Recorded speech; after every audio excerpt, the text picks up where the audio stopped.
হরি বল, জয় হরি বল, জয় হরি বল। বাড়ি গেছে যাও, বাড়ি গেছে যাও, বাড়ি যাচ্ছে। তো বন্ধুরা, তোমরা অনেকেই জানো মথুয়া সম্প্রদায়ে কীর্তন হয় যে বাড়িতে বাড়িতে, সেই বাড়িতে আমরা দল নিয়ে যাই। তো আমাদের এটা হচ্ছে নিজস্ব দল। তো আমরা রেডি শেডি হয়ে গেছি, একদম দলে মানে নিয়ে চলে এসেছি। সবাই রেডি হয়ে গেছি, এখানে ডাঙ্কা নিয়ে সব হাজির।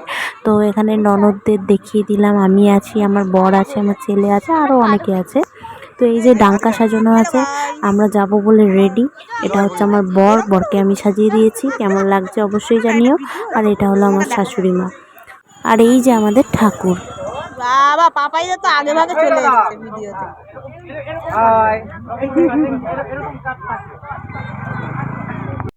তো আমাদের এই যে নিশানগুলো দেখতে পাচ্ছ, এগুলো আমাদের এবছরে নতুন করে বানানো নিশান।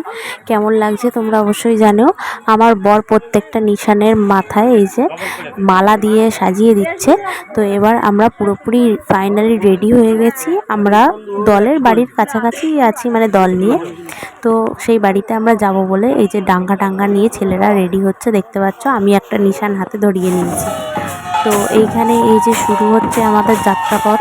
তো এখানে ঠাকুরের সবাই মানে প্রণাম করে নিয়ে তো আমরা রওনা দিলাম।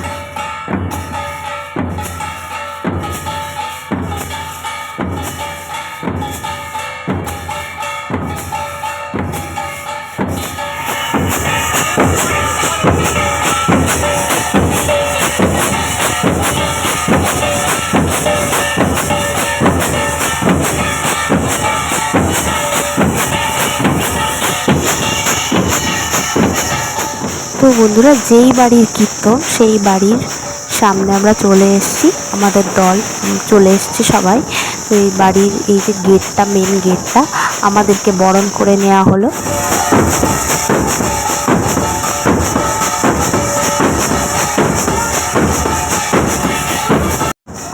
জয় শ্রী শ্রী হরিচাঁদ গুরুচাঁদের জয়।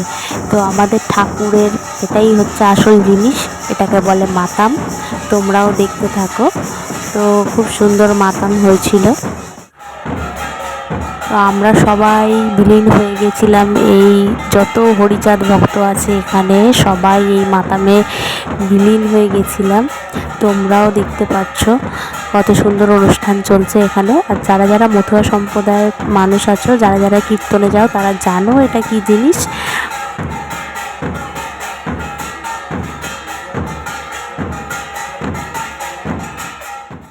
অধিকারী আছে, সকলেই এই নাম করতে পারবেন। এই নামের মধ্যে কোনো বাধা নেই। আপনারা দেখুন 100-র মধ্যে 100 মানুষ এই হরিনামের মধ্যে করতে পারবেন। তো আমাদের অনুষ্ঠান শেষ করে আমরা খাওয়ার জায়গায় চলে এসেছি। এখানে আমরা সবাই মিলে খেতে বসে পড়েছি। তখন বাজে রাত 11:30, অনেকটাই রাত হয়ে গিয়েছিল। আমার তোজোও বসে পড়েছে, আর এই যে ঢং করছে এখানে। সেলফিতে আসবে। আসন গ্রহণ করার জন্য তাদেরকে অনুরোধ করছি। বন্ধুরা, আমরা তারকাটা ফ্যামিলি সব বেরিয়ে পড়েছি খাওয়া দাওয়ার উদ্দেশ্যে। কালকে যে বাড়িতে কীর্তন হয়েছিল সেই বাড়িতে খাওয়া দাওয়া। তো আমরা যাচ্ছি বেলা 3টে বাজতে, এখনো যাচ্ছি। খাবার পাবো কিনা তার কোনো ঠিক নেই।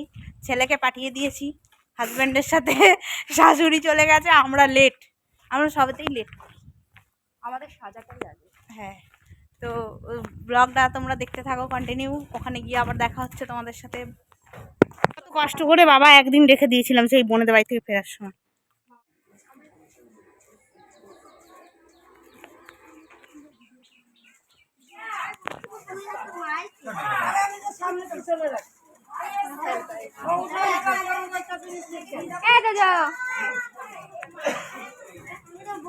বাবু কাউন্টারে কাজ করে। কোন কাউন্টার? ওই যে আমাদের কালীমোড়ের কাউন্টারটা। নাও কাঁঠালটা নিয়ে দিই। ঠাকুরনগরে যাওয়ার আগে আমাদের শেষ কীর্তন বাড়ি খাওয়া দাওয়া মিটলো। তারপরে পাশের বাড়িতে পায়রা ছিল এখানে অনেকগুলো, তাই ওদেরকে খুব ভালো লাগছিল আমার দেখে। তো সবাইকে এটাই জানিয়ে রাখি, 2024-এ ঠাকুরনগর মেলায় আমি আসছি। তোমরা কারা কারা যাচ্ছ অবশ্যই জানিও। তো এখানে হচ্ছে আমার ভাসুরকে আমাদের নিশানগুলো যে পুজো হয়েছে সেগুলো তুলে দেওয়া হচ্ছে। আমার ভাসুর হচ্ছে আমার, যেহেতু শ্বশুর মারা গেছেন, তো আমার ভাসুরি হচ্ছে এখন দলপতি, তো ওনার হাতে নিশানটা তুলে দেওয়া হচ্ছে। তো আজকের মতো ব্লগটা এখানেই শেষ করলাম। চ্যানেলটা অবশ্যই সাবস্ক্রাইব করে দিও। ভিডিওটা ভালো লাগলে লাইক করো, কমেন্ট করো, শেয়ার করো।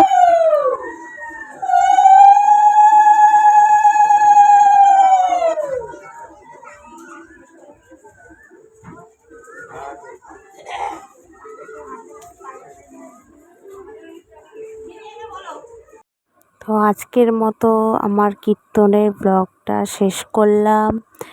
ভালো লাগলে চ্যানেলটা অবশ্যই সাবস্ক্রাইব করে দিও, একটা করে লাইক কমেন্ট শেয়ার করো। আর নতুন ব্লগের জন্য তাড়াতাড়ি চ্যানেলটা সাবস্ক্রাইব করে দিও। বাই সবাইকে।